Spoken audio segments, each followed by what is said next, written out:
All right, good evening, ladies and gentlemen, faculty, administrators, parents, friends, aunts, uncles, cousins, second cousins, in-laws, nephews, nieces, strangers who just happen to wander in this evening. That's a little random, but welcome. But most importantly, a big welcome to the Faith Christian class of 2012.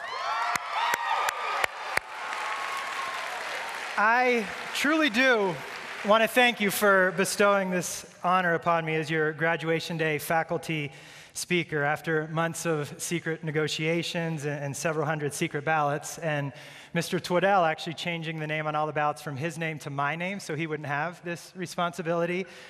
You are stuck with me as your speaker, and you have obviously made a big mistake. I'm technically not even a full-time faculty here. I don't even know if this is allowed, but it's too late now, so let's go with it.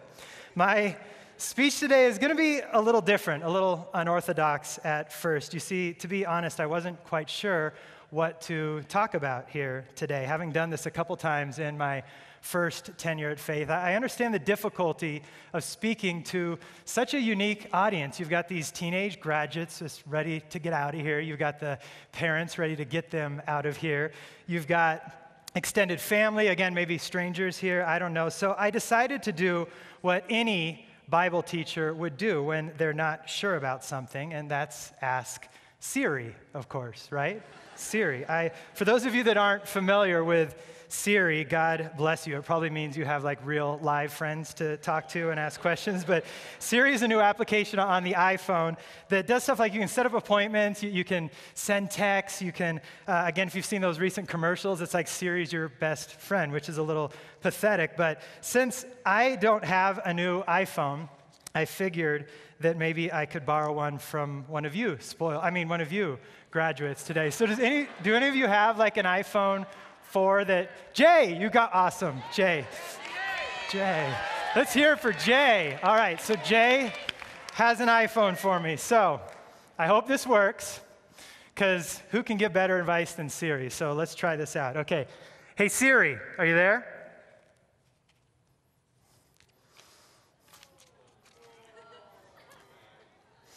Siri's there, I know he is, so hold on. Jay, what kind of settings do you have on this thing?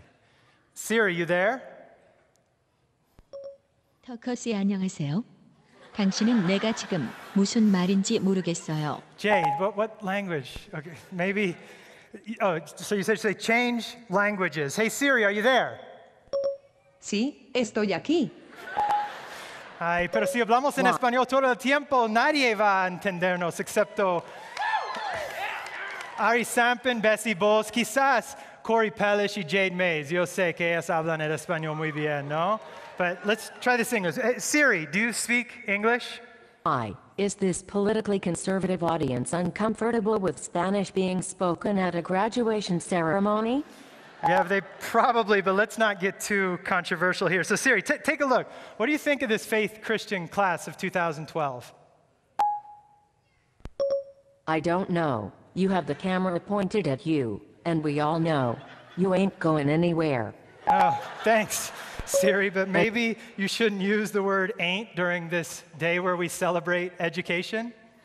And I suppose we shouldn't start our sentences with a conjunction. Stop that. Correct, Twaddell, Powers, and Maine are going to kill you for grammar like that. Oh yes, I seen them over there. They're getting mad. Okay, seriously, what do you think of this Faith Christian class of 2012? They look okay, but why isn't Jacob Gould wearing any clothes underneath his graduation gown?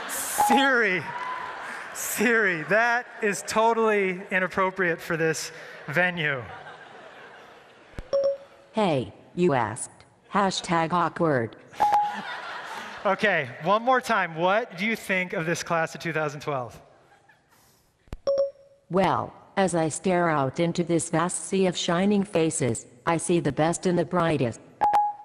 Really? Are you sure you're not just looking at Ricky Rostat? Yes, some will go on to successful careers in business and industry. Others will go on to great careers in medicine, law, missions, and public service. Wow, that's actually pretty cool to think. It is indeed, and 3 of them, and I'm not at liberty to say which, will go on to magnificent careers in the fast food industry. I. All right, Siri, come on now. E. Flippin' burgers. Come on now, Siri. I'm not trying to be funny. That's just a statistical fact. Okay, for the record, Kyle, I don't think there's anything wrong with that, okay? But, so Siri, do you have any advice for these graduates, something that will help them as they transition into this next phase of life? That's easy. Wear sunscreen. Seriously, wear sunscreen, that's your advice? Yes, the long-term benefits of sunscreen have been proven by scientists, whereas the rest of your advice has no basis more reliable than your own meandering experience. Wow, Siri, I didn't realize you had such a vivid personality. At least one of us does. Ouch, ouch. Okay, anything else? Maybe like follow your dreams, or you can overcome any obstacle, like something inspiring? You realize they won't remember any of that. People don't remember what you did, or what you said, but they will always remember how you made them feel. Wow, that was actually kind of deep, Siri. Not really. I just Googled deep graduation quotes really quick. That's what I do when I don't know what else to say. That's one thing these students have learned in their high school years. When in doubt, Google it. Siri, you are not helping me here. Do you have any other advice before I tear your little titanium microchips out? Yes, toilet paper. Always have a spare roll of toilet paper. So sunscreen and toilet paper, that's your advice for these graduates today? Trust me, they'll remember that more than anything you're going to say. All right, thanks for nothing, Siri. So, one more thing. Despite what everyone says, don't really picture this audience in their underwear. It doesn't actually help with the nerves. okay, thanks for that, Siri. Bye.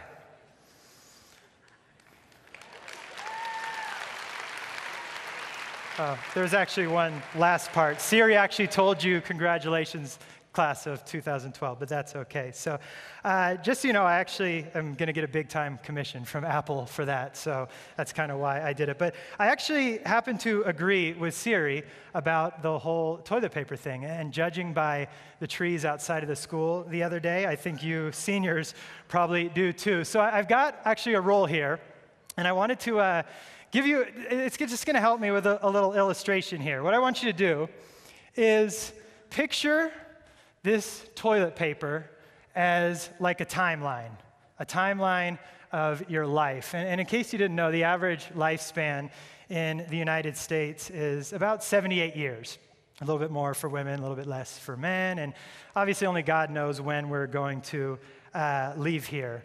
But the average is 78. So I've actually marked off 78 kind of sections on this toilet paper here. And what I want to bring your attention to is the 4 that are right here. What do you think these 4 sections right here represent?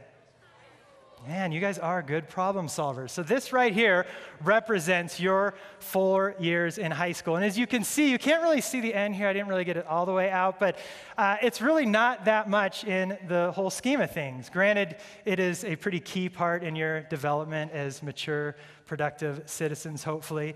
But in the whole scheme of things, it really isn't that much. And so you guys are going to change so much in the next 10 to 20 years that you're going to look back on your life in high school here and barely even recognize your high school selves. In fact, I have another good example of that. This picture, can you guess who this celebrity up here is? It's their high school picture, if we can get that PowerPoint slide up. Can anybody guess who that was in high school? It's a tough one. That was actually Ryan Seacrest in high school, if you can believe it or not. How about this one? I've got another one, actually, in high school. She looks a little more normal here than she does now. Good. I heard it. Lady Gaga. Nice. How about this one right here? No, now listen, trust me, 20 years ago in California, the bowl cut was cool, okay? Just so you know. But this is probably my favorite one, senior picture. This one's pretty awesome.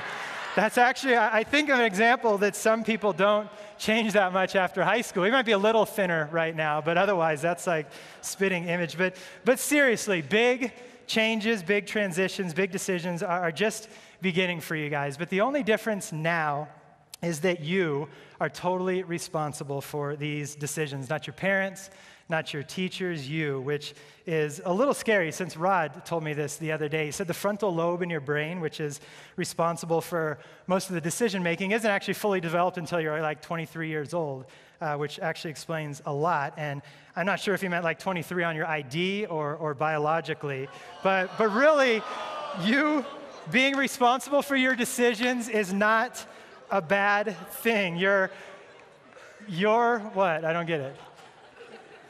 So you're about to gain a whole lot more control over the shape of your life and the shape of your days, and that's a good thing, a liberating thing. But as you do this, I want to give you one piece of advice, serious piece of advice.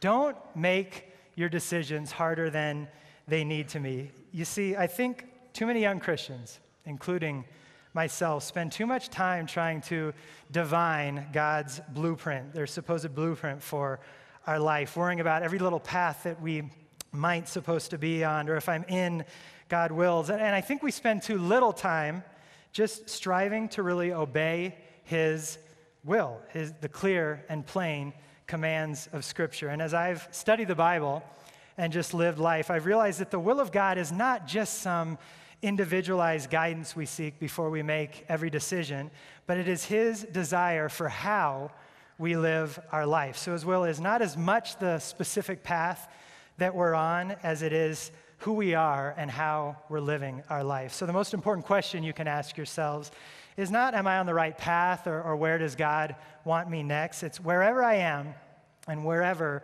I'm going. Am I loving the Lord with all my heart and soul and mind and strength? And am I loving my neighbor as myself? No matter where you're at, that seems to me to get to the heart of what the will of God is. So God's will is not what, as unromantic as it might sound, not what specific woman or man that you'll marry, but what kind of husband or wife you're going to be. It's not what college you go to, but what kind of student and friend are you going to be. It's not which job you take, it's what kind of worker are you going to be. And it's not where you live, but it's what kind of neighbor are you going to be. So live for God, obey the Scriptures, think of others before yourself, be holy, love Jesus.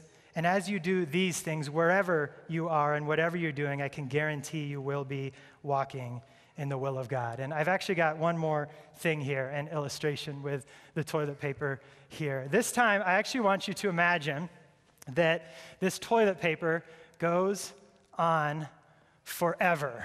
Just goes on forever right here. And actually, if you've had me in the worldviews class, you know that actual infinites, of course, don't really exist in the physical realm. But just bear with me for a second and imagine that this toilet paper goes on forever.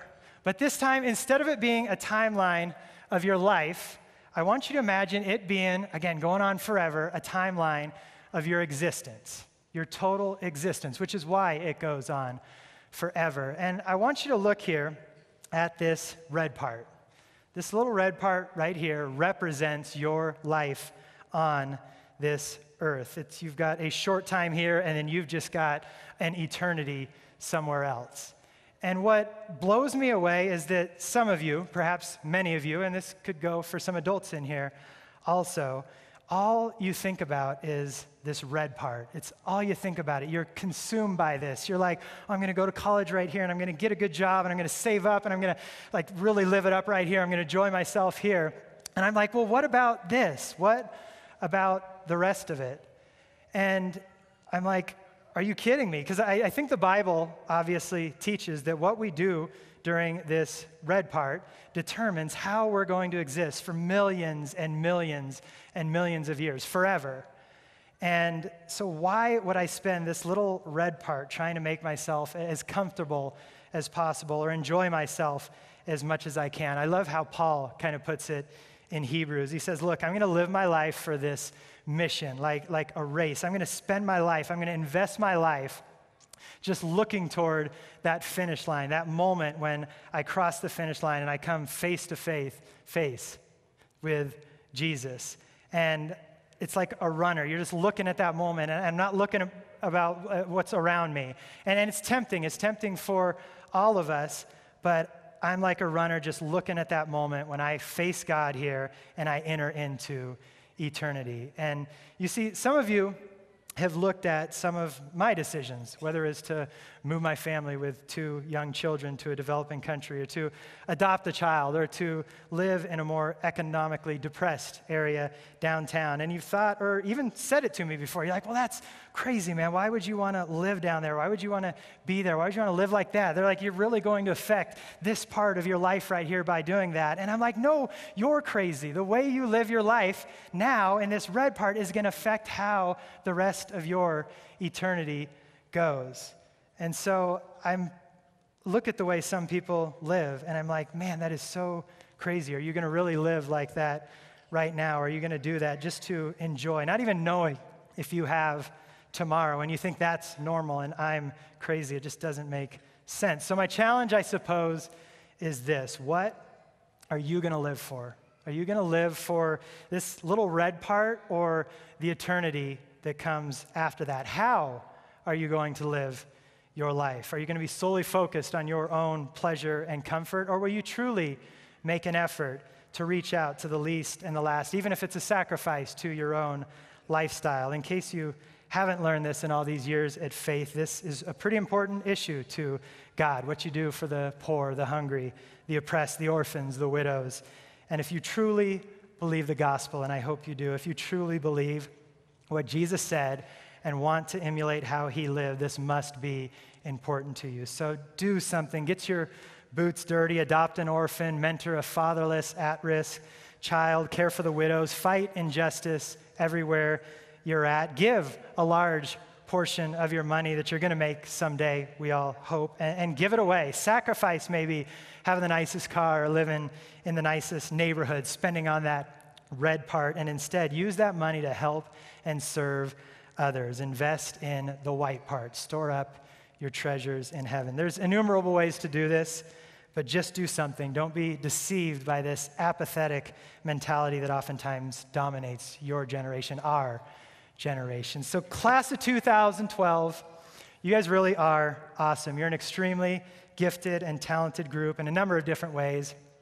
And while I admittedly say that to every class that goes through here, I actually mean it with you guys, and I don't think I say that every year, but it really has been a pleasure to be a small part of what is just a small part of your entire lives, what we call high school. And I so look forward to seeing and hearing where the rest of this journey through the red part takes you. So Facebook me, and I'll follow what happens through the red part. But may the Lord bless you and keep you, make his face shine upon you, and give you peace. Amen? Amen.